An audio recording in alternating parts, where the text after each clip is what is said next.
The cargo freighter. Wandering Fortune drifted through the outer reaches of the Kellic system, with only emergency power keeping its human crew alive. Captain Marcus Webb sat in the darkened bridge, his lips cracked and his throat burning with a thirst that had grown worse with each passing hour. The water recyclers had failed 3 days ago. The backup systems followed 12 hours later. Now, with 47 crew members rationing the last emergency reserves, Marcus knew they had perhaps 2 days before dehydration began claiming lives. "Captain," his first officer, Elena Vasquez, croaked from her station, her voice barely above a whisper. "I'm picking up a vessel on approach. Configuration unknown. They're hailing us." Marcus forced himself to focus through the fog that had settled over his thoughts. Unknown vessel. Unknown species. In their current state, they couldn't run even if they wanted to. The engines required water for their cooling systems, and every drop they had left was being carefully measured for the crew's survival. "Open a channel," he said. The view screen flickered to life, and Marcus found himself looking at a being unlike any he had encountered in his 20 years of deep space hauling. The creature appeared to be made of flowing liquid contained within a translucent membrane. It shifted and rippled as it moved, colors dancing through its form like oil on water. 2 appendages that might have been arms gestured gracefully, and when it spoke, the universal translator struggled for a moment before finding the right patterns. "Human vessel, we are the Hydrani. We have detected your distress signal and the failure of your water systems. You are in great need, yes?" Marcus leaned forward in his chair. "Yes, our recyclers failed. We have 47 souls aboard and not enough water to last another 2 days." The Hydrani being rippled with what Marcus would later learn was an expression of deep concern. "This is terrible. Water is sacred to all life.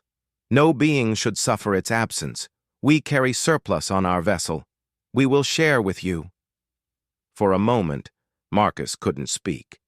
In all his years traveling between human colonies and trading with alien species, he had learned one universal truth. Nothing came for free. Every species had an angle, a price, a demand.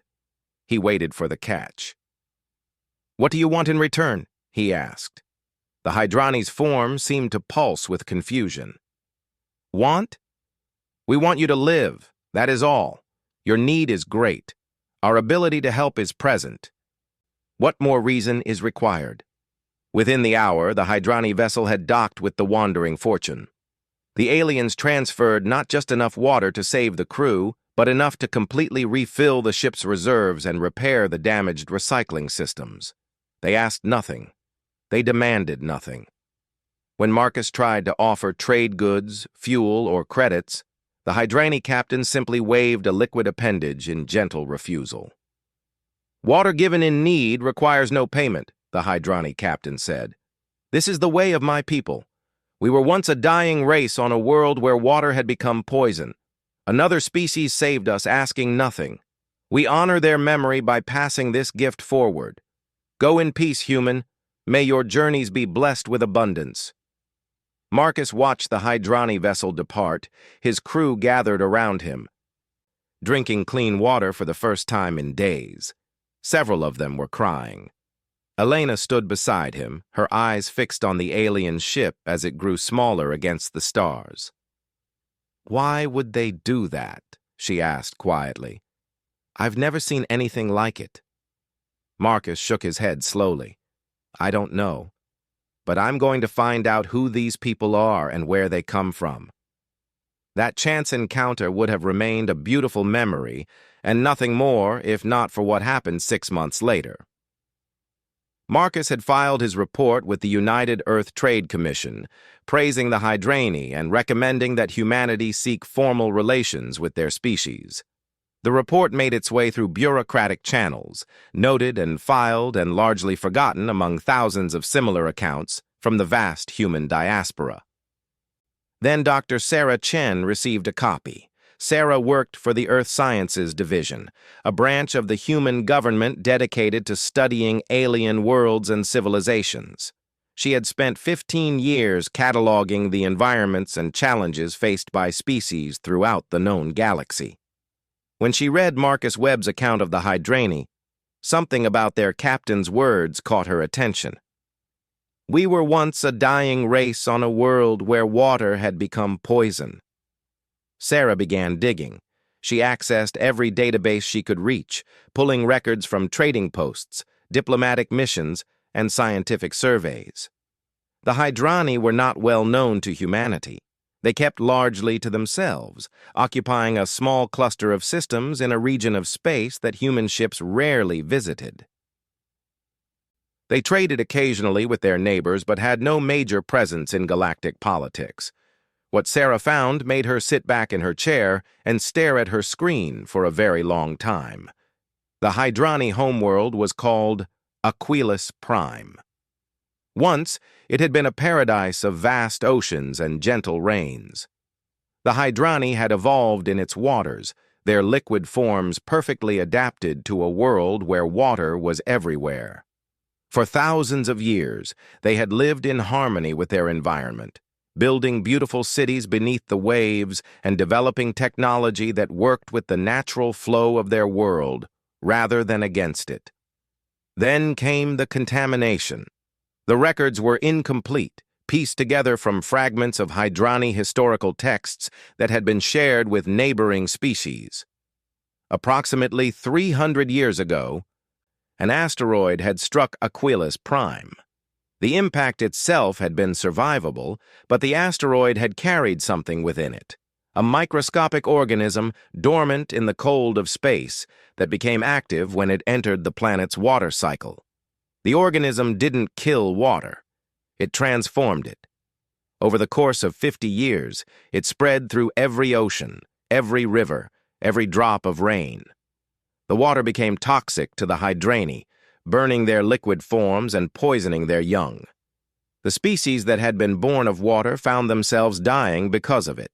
At their darkest hour, another species had come to them. The records didn't specify who, only that they were beings of light who asked nothing and gave everything. These mysterious saviors had provided the Hydrani with technology to purify small amounts of water, enough to survive on, though never enough to restore their world to what it had been. The Hydrani population had fallen from billions to millions. They had spread to other worlds, establishing colonies where clean water could be found, but their homeworld remained poisoned. 3 centuries later, Aquilus Prime was still dying, and the Hydrani still numbered only a fraction of what they had once been. Sarah read report after report of Hydrani ships offering water to strangers in need. It was more than tradition. It was religion. The gift that had saved them had become sacred, and they passed it forward to anyone they encountered who suffered as they once had. She thought about Captain Webb and his dying crew, and about the Hydrani captain who had given without asking. She thought about a beautiful aquatic species reduced to refugees, living on borrowed worlds because their own had become poison. And she thought about what humanity could do about it. Sarah Chen began making calls. Her first call went to the Department of Xenobiology at the University of New Beijing, where Dr. James Okonkwo led the foremost research team on alien microorganisms. Her second call went to the Stellar Engineering Corps, the massive organization that had terraformed 3 planets and was currently working on a 4th. Her third call went directly to the office of Secretary General Amara Osei, the leader of the United Earth government. "I need to speak with the Secretary General," Sarah said to the assistant who answered. "Tell her it's about the Hydrani. Tell her humanity has a debt to pay." Word spread through the scientific community like wildfire. Within a week, Sarah had received over 2,000 messages from researchers, engineers, and specialists asking how they could help.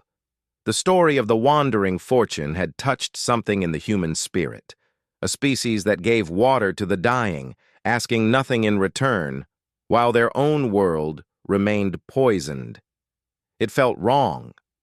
It felt like something that needed to be fixed. 3 weeks after Sarah began her research, she stood in a conference room on Luna, addressing an assembly of the most brilliant minds humanity had to offer. Representatives from every major scientific institution were present, along with engineers, diplomats, and military leaders.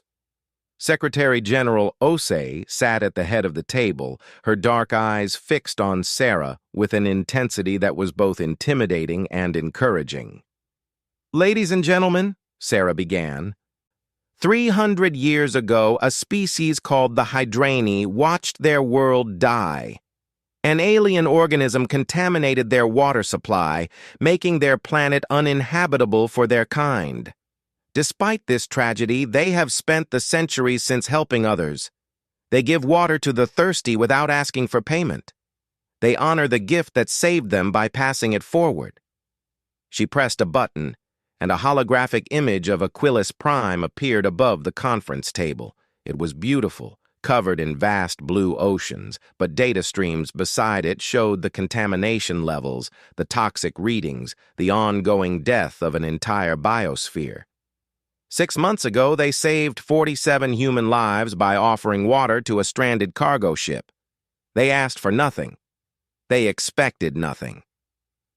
But I believe humanity owes them something anyway. Sarah looked around the room, meeting the eyes of everyone present. I believe we owe them their world back. The room erupted in voices. Questions flew from every direction. How could it be done? How much would it cost? Was it even possible?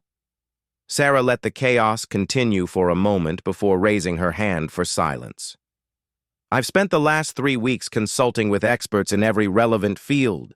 Dr. Okonkwo believes we can develop a counter-organism to neutralize the contamination. The Stellar Engineering Corps has the equipment and expertise to deploy it on a planetary scale. Our ships have the range to reach Hydraini space. The only question is whether we have the will. Secretary General Osei spoke for the first time. Dr. Chen, you're proposing that humanity undertake the largest environmental restoration project in our history, for a species most of our citizens have never heard of, at a cost that would likely reach into the trillions of credits. Yes, Secretary General, I am. Based on a single act of kindness from a single Hydraini ship. Sarah nodded. Based on a single act of kindness that represents 3 centuries of their culture. Based on who they are and what they do. Based on the fact that they saved human lives because they believed water given in need requires no payment. She paused. I believe our response should require no payment either. The room fell silent. Secretary General Osei studied Sarah for a long moment, then turned to look at the holographic image of Aquilus Prime still floating above the table. When she spoke, her voice carried the weight of a decision that would echo through history. Dr. Chen, you have my authorization to begin Project Rainfall, coordinate with every department you need, draw on whatever resources are required. She stood, and the entire room rose with her. The Hydraini gave us water when we were dying. We will give them their ocean back. The applause that followed was thunderous, but Sarah barely heard it. She was already thinking about the work ahead, the challenges to overcome, the miracles that would need to be achieved. Humanity had made a promise. Now they had to keep it. On a small colony world in the Calyx system, Captain Marcus Webb watched the news broadcast announcing Project Rainfall. He thought about the Hydraini captain who had saved his crew, who had asked for nothing, who had simply said that water given in need required no payment. He thought about the ripples that single act of kindness had created, spreading outward through human space until they reached the halls of power on Earth itself. He raised his glass of water, clear and clean and precious, in a silent toast to a species he had met only once. Then he went to tell his crew that their rescue had started something wonderful. The galaxy was about to learn what happened when someone showed humanity kindness. The humans didn't just remember. They responded. And when they responded, they did so with everything they had. Project Rainfall had begun. The first human ships arrived in Hydrani space without warning. Ambassador Kellis, the senior diplomatic representative of the Hydrani Collective, received the transmission with a mixture of confusion and concern. 3 massive vessels had entered their outer system, each one larger than any Hydrani ship ever built. They were broadcasting peaceful intentions and requesting permission to meet with Hydrani leadership. "What do you think they want?" Kellis asked his aide, a young Hydrani named Telos, whose liquid form still held the bright colors of youth. Telos rippled with uncertainty. "Unknown. The humans are not common in our region of space. We have had only scattered contact with them over the centuries. Perhaps they seek trade arrangements." Kellis studied the images of the human ships on his display. They were massive constructions of metal and composite materials designed by beings who lived in air rather than water. He found them strange, but not threatening. The transmissions spoke of friendship and gratitude, words that puzzled him more than they reassured him. "Grant them approach," Kellis decided. "We will meet them and learn their purpose." The meeting took place aboard the largest human vessel, a ship called the Hope of Earth. Special accommodations had been prepared for the Hydrani delegation, a room filled with purified water where they could move freely in their natural element, while speaking with the humans through the universal translator. Kellis appreciated the gesture. Many species didn't bother to consider the physical needs of their guests.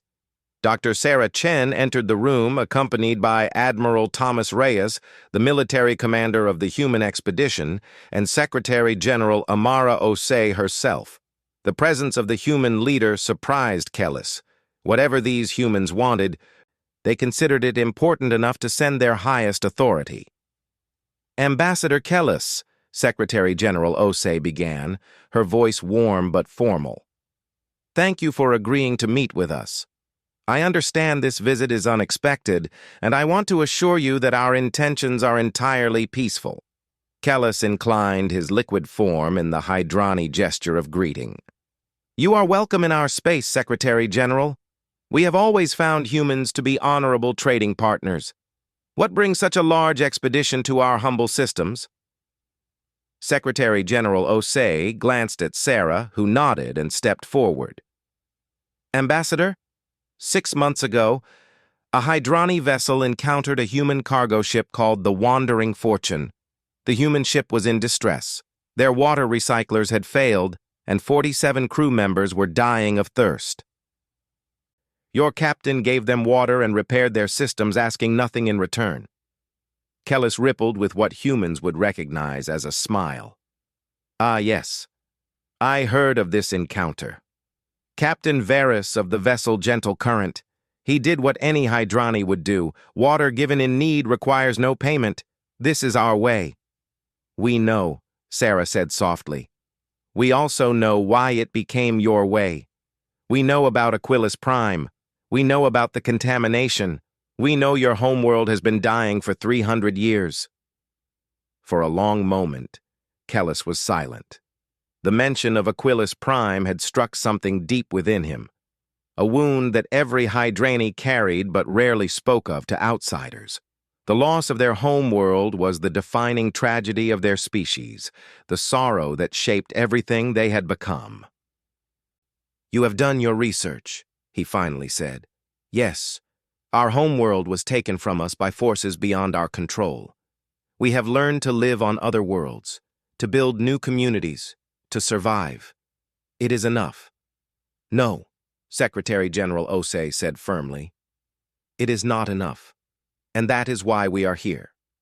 She nodded to Admiral Reyes, who activated a holographic display.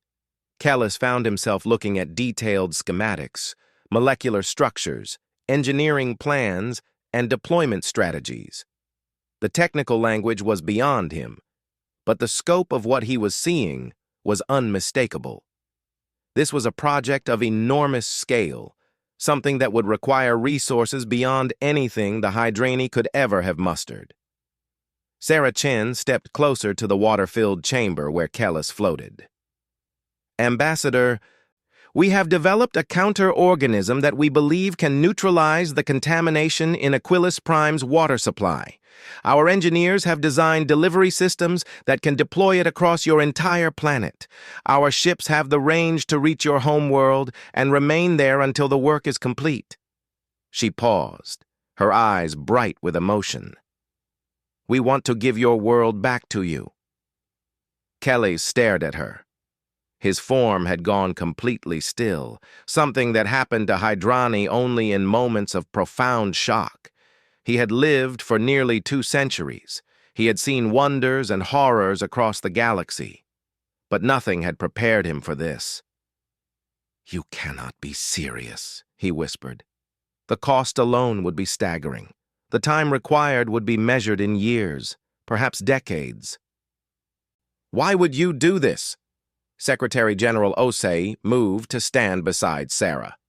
"Because you gave water to the thirsty without asking for payment. Because for 300 years, your people have helped others while your own world lay dying. Because kindness should not go unanswered." She smiled, and there was something fierce and warm in her expression. "Because this is what humans do." Telos, who had been silent throughout the meeting, suddenly pulsed with bright colors of distress. "Ambassador, forgive me, but this must be a deception. No species gives gifts of this magnitude without expecting something in return. There must be conditions, demands, prices we have not yet heard." Kellis turned to the humans, waiting for their response. He expected explanations, qualifications, the inevitable revelation of what they truly wanted. Instead, Sarah Chen laughed. It was a gentle sound, filled with understanding rather than mockery. "Your aid is wise to be cautious," she said. "In our experience, most species don't give without expecting to receive. But the Hydrani do. Captain Varys asked for nothing when he saved 47 human lives. He didn't know we would ever learn his name or his people's history. He helped because helping was the right thing to do." Sarah's voice grew quiet. "We want to be worthy of that gift. We want to show the galaxy that kindness creates more kindness, that good deeds echo forward through time. There are no conditions, Ambassador, no hidden prices, just a gift freely given. In honor of the gifts your people have freely given to others." The negotiations that followed were unlike anything the diplomatic services of either species had ever conducted.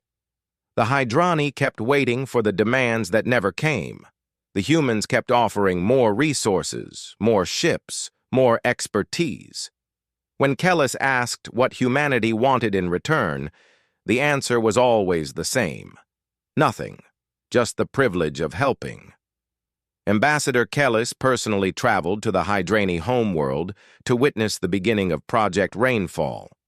The human fleet had grown to 12 vessels, each one carrying specialized equipment and teams of scientists and engineers.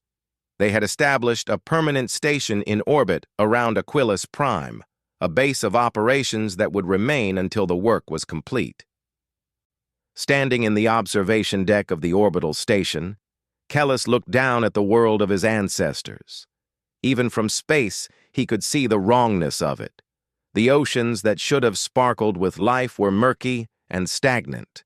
The rains that fell carried poison rather than nourishment. For 3 centuries, his people had mourned this world without hope of ever reclaiming it. Dr. James Okonkwo stood beside him, a dark-skinned human with gentle eyes and hands that were never still. He was the lead xenobiologist on the project, the one who had developed the counter-organism that might save Aquilus Prime. "The process will take approximately 15 years, Okonkwo explained. We'll be seeding the counter-organism into every major water body and monitoring its spread through the global water cycle. As it neutralizes the contamination, we'll see gradual improvement. The first changes will be visible within 3 years. Full restoration should be achieved within 2 decades. 15 years, Kellis repeated softly. You are committing 15 years of resources and personnel to restore a world that is not your own. Your government has approved this? Okonkwo smiled. Ambassador, When Secretary General Osei announced Project Rainfall, the response from our citizens was overwhelming. People volunteered by the millions. Private companies offered funding and equipment. We had to turn away more help than we could accept. He paused, his expression growing thoughtful. I think humanity needed this, in a way. We've spent so long looking inward, focused on our own problems and conflicts. This project reminds us of who we can be when we work together for something greater than ourselves. Below them, the first deployment vessels were beginning their descent toward the poisoned oceans. Kellis watched them fall like seeds of hope toward a world that had known only despair for 300 years. "Why did you really come here?" he asked. Not the official answer, the real one. Okonkwo was quiet for a moment. "My grandmother used to tell me stories about Earth before humanity spread to the stars. She said that our ancestors believed in something called karma, the idea that what you put into the universe comes back to you. Good creates good. Kindness creates kindness." He turned to look at Kellis directly. "Your people saved 47 strangers because they were thirsty. No other reason. Just because they needed help and you could provide it. That kind of pure goodness is rare in the galaxy, Ambassador. When we learned about it, something in us responded. We had to answer that kindness with kindness of our own." Over the following months, human ships became a common sight in Hydrani space. Scientists worked alongside Hydrani researchers, sharing knowledge freely and learning from each other. Engineers solved problems that had seemed insurmountable, and slowly, impossibly, Aquilus Prime began to heal. The first reports came 6 months into the project. Water samples from the Northern Ocean showed reduced contamination levels. The counter-organism was spreading even faster than predicted, multiplying and breaking down the toxic compounds that had plagued the planet for centuries. It was working. Word spread through the Hydrani collective like a wave through clear water. For the first time in 300 years, there was hope. Young Hydrani, who had been born on colony worlds, spoke of seeing their true homeworld with their own eyes. Elders who remembered the beauty of Aquilus Prime before the contamination wept with joy and disbelief. Ambassador Kellis became the unofficial liaison between humanity and the Hydrani, traveling frequently between his people's worlds and the growing human presence in their space. He watched as the two species learned to understand each other, as friendships formed between individuals who had nothing in common except a shared commitment to doing good. During one such visit, he found Sarah Chen sitting alone in the observation deck, staring down at Aquilus Prime. The planet looked slightly different now, the murky oceans carrying hints of their former clarity. Progress was visible from space. "Dr. Chen," Kellis said, floating in the water-filled section of the deck that had been installed for Hydrani visitors. "You seem troubled." Sarah didn't look away from the viewport. "Not troubled, just thinking." She was quiet for a moment. "I keep wondering if this is what the beings of light felt when they saved your ancestors, if they looked at a dying species and simply decided to help, without expectation of reward or recognition." "We never learned who they were," Kellis admitted. "They came, they gave us the means to survive, and they departed. We honor them through our tradition of helping others, but we know nothing of their identity or their fate." "Maybe that's the point," Sarah said softly. "Maybe some gifts are meant to be passed forward rather than repaid. The beings of light help the Hydrani. The Hydrani help everyone they encounter. Now humanity helps the Hydrani." She finally turned to look at him. "I wonder who will inspire. What species will witness what we're doing here and decide to pay it forward themselves?" Kellis considered her words. In 3 centuries of following the tradition of water giving, he had never thought about where it might lead. His people helped because helping was right, not because they expected anything in return. But Sarah was suggesting something larger, a chain of kindness stretching across the galaxy, each link inspiring the next.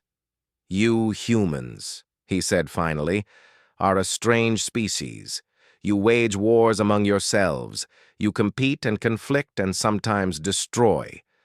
But then you do something like this, and I wonder if perhaps you are the most remarkable beings in the universe." Sarah laughed, but there was warmth in it. "We're complicated. We have the capacity for terrible cruelty and incredible compassion, sometimes in the same individuals. But I believe our better nature is winning. Projects like this prove it." 3 years after the deployment began, Aquilas Prime reached a milestone that the Hydraini had dreamed of for 3 centuries. The contamination in the Northern Ocean had been completely neutralized. For the first time since the catastrophe, a Hydraini could swim in the waters of their homeworld without protection. The ceremony was broadcast throughout Hydraini space and transmitted to human systems as well. Ambassador Kellis was given the honor of being the first to enter the restored waters. As he descended into the ocean that had once been poison, surrounded by swirling currents of clean water, he felt something he had never experienced before. He felt home.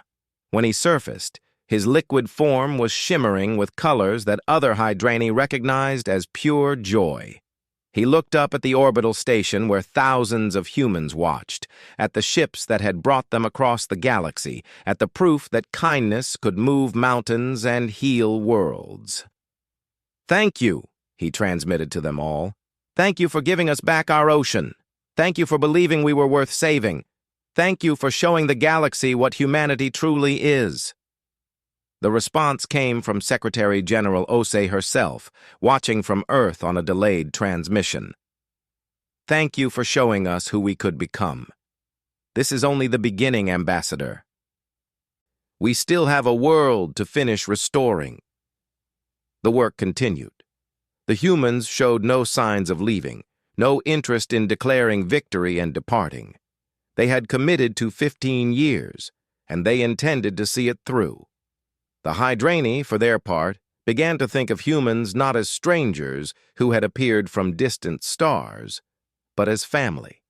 And across the galaxy, other species watched and wondered. The story of Project Rainfall was spreading, carried by traders and diplomats and explorers to every corner of known space. A species that had received a small kindness was responding with an enormous gift. The implications were profound. What would happen if kindness became the standard rather than the exception? What could the galaxy become if every species responded to good deeds the way humanity had responded to the Hydraini? The answer was still being written in clean water and healed oceans and the growing bond between two peoples who had found something precious in each other. But on Aquilas Prime, the oceans were clearing, and that was answer enough for now. 15 years after the first human ships arrived in Hydraini space, Secretary General Amara Osei stood on the surface of Aquilas Prime and breathed air that smelled of salt and life. The ocean stretched before her, crystal clear and sparkling under the warm sun. Hydraini swam freely in the waves, their liquid forms dancing with colors of celebration. The planet that had been dying for 3 centuries was alive again. Beside her stood Ambassador Kellis, older now but more vibrant than he had ever been. The restoration of his homeworld had transformed him in ways that went beyond the physical. He carried himself with a confidence and joy that came from seeing the impossible made real. "We did it," Sarah Chen said softly, standing on Osei's other side. Her hair had gone gray over the 15 years of the project, but her eyes still held the same passion that had driven her to begin this journey. Full restoration complete. Every ocean, every river, every drop of rain, Aquilas Prime is clean. Osei nodded, unable to speak for a moment. She had been Secretary General when Project Rainfall began. She had served 3 terms specifically to see it through, refusing to leave office until the promise was kept. Now, at last, she could step down, knowing that humanity had fulfilled its commitment. Dr. Okonkwo's counter-organism exceeded all projections, Sarah continued. Not only did it neutralize the contamination, but it established a permanent presence in the water cycle that will prevent any similar organism from taking hold again. Aquilus Prime is protected forever. Ambassador Kellis turned to face the two human women. His form shimmered with colors that the humans had learned to recognize over 15 years of close cooperation. Gold for gratitude, deep blue for solemnity, and beneath it all, a warm pink that meant love. 15 years ago, he said, you came to us with an offer we could not believe. You said you would restore our world, asking nothing in return. We waited for the catch, the hidden price, the inevitable demand. It never came. His voice carried the weight of emotion that no translator could fully convey. You kept your promise, Secretary General. Humanity kept its promise. Every human who worked on this project, every credit spent, every hour dedicated to this cause, you gave us back our home. Osei reached out and placed her hand on the barrier that separated her from the water-filled space where Kellis floated. It was the closest thing to touch that their different physiologies allowed. Ambassador, when Captain Varys gave water to a dying human crew, he gave us something more valuable than he could have known. He reminded us of who we are capable of being. He showed us that kindness exists even in the darkest corners of the galaxy. All we did was respond in kind. No, Kalis said firmly. What you did was far more than that. You showed the entire galaxy what kindness can achieve when it is backed by power and determination. You changed everything. He was not exaggerating. In the 15 years since Project Rainfall began, its influence had spread far beyond Hydrani space. The story had captured the imagination of dozens of species across known space. Diplomatic relations that had been frozen for centuries began to thaw. Old enemies found reasons to cooperate. The example of humanity helping the Hydrani had become a symbol of what was possible when beings chose compassion over calculation.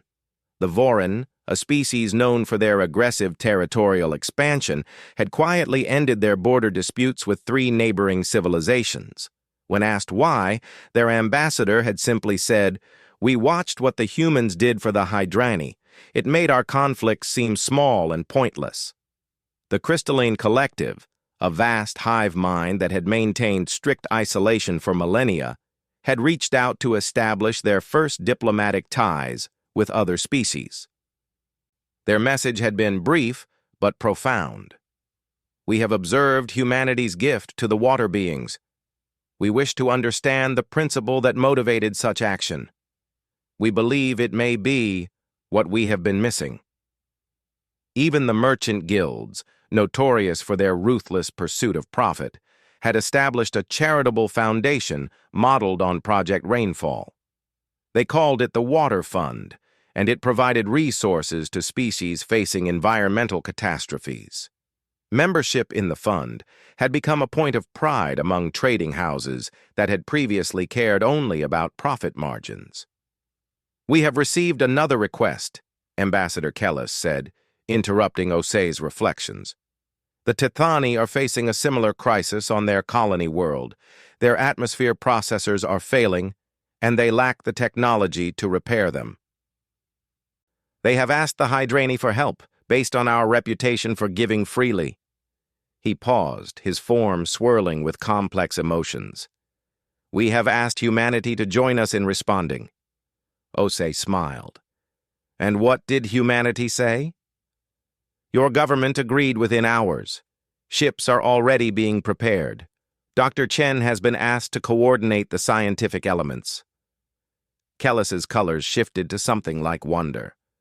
15 years ago, my people were alone, mourning a world we thought lost forever. Now, we stand at the center of a network of compassion that spans the galaxy. And it all began because one of our captains offered water to strangers who were thirsty. The ceremony that followed was the largest gathering in Hydrani history. Millions had returned to Aquilus Prime to witness this moment. Hydrani, who had been born on colony worlds and had never seen their ancestral home until now. They filled the restored oceans, their liquid forms creating a tapestry of color visible from orbit. Human ships hung in the sky, their crews watching the celebration from observation decks and viewports. Over the 15 years of the project, thousands of humans had rotated through the mission, each one contributing to the restoration. Many had formed deep bonds with Hydrani colleagues. Marriages between the species were impossible, but partnerships of a different kind had emerged, bonds of friendship and mutual respect that transcended biology. Dr. James Okonkwo stood on the surface with the rest of the human delegation, surrounded by Hydrani who had come to know him as a hero of their restoration. His counter-organism had saved their world, but he deflected all praise to his teams, to the engineers, to the pilots and technicians, and countless others who had made the project possible. This was never about any one person, he said when asked to speak. This was about two species choosing to see each other as family. The Hydrani taught us that kindness requires no payment. We taught them that kindness can move worlds.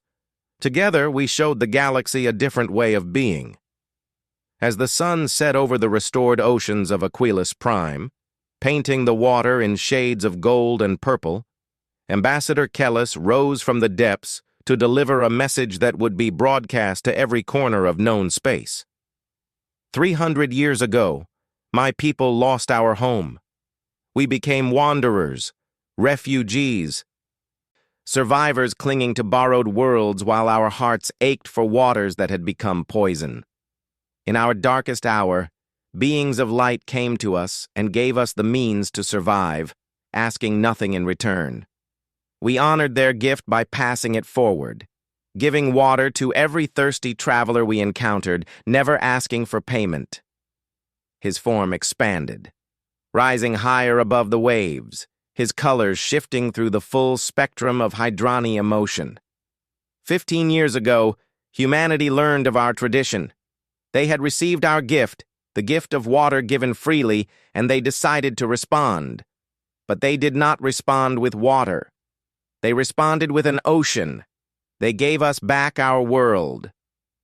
The broadcast showed images of Aquilus Prime throughout its restoration, from the murky, poisoned seas of 15 years ago to the crystal clarity of today. It showed human scientists working alongside Hydrani researchers, human engineers laboring in harsh conditions, human ships maintaining their vigil year after year until the work was done. Today, we celebrate the completion of Project Rainfall. But this celebration is not just about the Hydrani. It is about what is possible when beings choose kindness over calculation, when they give without expecting to receive, when they honor a gift by passing it forward with interest compounded beyond imagination. Kellis turned to face the human delegation, his form shimmering with the gold of boundless gratitude. Humanity, you came to us as strangers. You leave as family. You ask nothing for your gift, and so we give you something that cannot be asked for. We give you our love. We give you our eternal friendship. We give you the promise that wherever Hydrani travel, wherever our people make their homes, we will speak of what you did here. We will ensure that the galaxy never forgets that humanity heard a cry for help and answered with everything they had. The response from across the galaxy was immediate and overwhelming. Species that had dismissed humans as aggressive newcomers revised their assessments. Governments that had maintained wary distance reached out with offers of friendship. The story of Project Rainfall became a legend, told and retold in countless variations, each one emphasizing the central truth. Humanity had helped because helping was right, not because they expected anything in return. Captain Marcus Webb, now elderly but still alive, watched the ceremony from his home on Earth. He had long since retired from cargo hauling, but he had followed the project closely throughout its 15 years. His rescue by the gentle current had started everything. A single moment of kindness that had cascaded into a transformation of galactic society. He received a message from Ambassador Kellis later that evening, a personal transmission thanking him for his role in everything that had followed. "If you had not filed your report," Kellis wrote, "if Dr. Chen had not read it, if she had not cared enough to investigate further, none of this would have happened. The chain of kindness began with you, Captain Webb. You are honored among my people." Marcus read the message several times, then looked out his window at the stars. Somewhere out there, the restored oceans of Aquilus Prime sparkled under an alien sun. Somewhere out there, two species had become family because one captain had given water to strangers and another captain had said thank you. The Tethani mission launched 3 months later, with Hydrani and human ships traveling together to help a species they had never met. The partnership between the two peoples had evolved beyond mere friendship into something unprecedented in galactic history. Where one went, the other followed. Where one helped, the other joined in. Other species began to emulate the model. The Vorin established their own restoration corps, helping neighboring worlds recover from environmental damage caused by their previous expansion. The Crystalline Collective opened their vast libraries of scientific knowledge to any species that asked, sharing freely information that had been hoarded for millennia. Even the merchant guilds found that their charitable work was improving their profits, as species preferred to trade with those who gave back. Dr. Sarah Chen retired 2 years after the completion of Project Rainfall, but she did not stop working. She established the Chen Foundation, an organization dedicated to identifying species in need and coordinating responses from across the galaxy. Within a decade, the foundation had facilitated 37 major assistance projects, each one building on the principles established at Aquilus Prime. "Kindness scales," she wrote in her memoirs. "That was the lesson of Project Rainfall. When you show the galaxy that helping others is possible and worthwhile, others join in. The gift multiplies, the kindness compounds. What begins as a single cup of water can become an ocean." 50 years after the restoration of Aquilus Prime, Ambassador Kellis was still alive, sustained by the renewed vitality of his species and the clean waters of his homeworld. He had become the elder statesman of the Hydrani Collective, the living symbol of their transformation from refugees to one of the most respected species in the galaxy. He gave one final public address on the anniversary of the completion of Project Rainfall. His form had grown larger with age, his colors deeper and more complex. He spoke from the ocean where his ancestors had lived for millions of years, his voice carrying across the water to Hydrani and human alike. "When I was young," he said, "I learned the tradition of water giving. I was taught that kindness requires no payment, that we help because helping is right, that we honor our saviors by passing their gift forward. I believed this teaching, but I did not truly understand it until the humans came." His form swirled with colors that told a story of their own. 300 years of sorrow giving way to 15 years of hope, giving way to 50 years of joy. The humans showed me what our tradition meant at scale.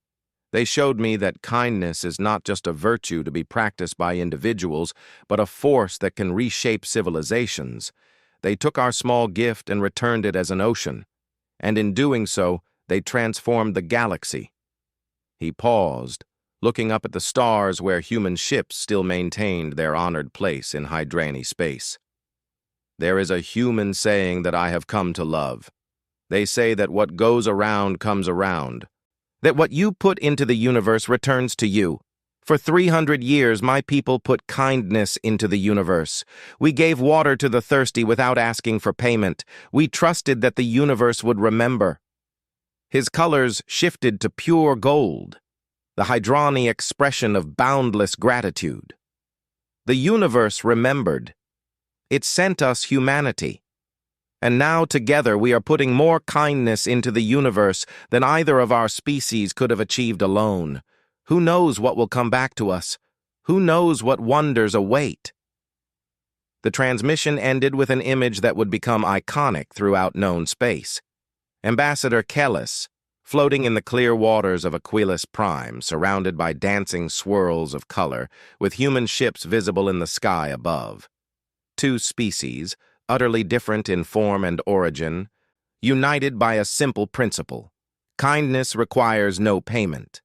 But when it is honored, it returns as an ocean. In the centuries that followed, the galaxy continued to change.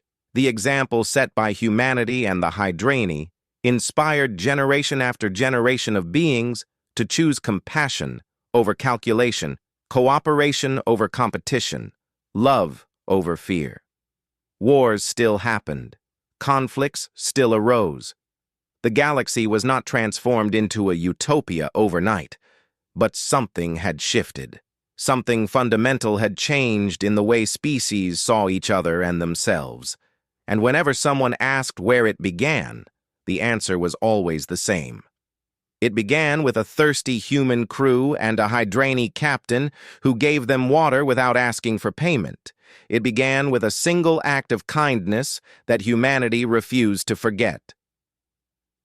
It began when someone showed humans that goodness existed in the universe, and the humans decided to prove that they could be good too. The Hydrani had offered water to strangers who were dying of thirst. Humanity had erased their drought forever, and the galaxy was never the same.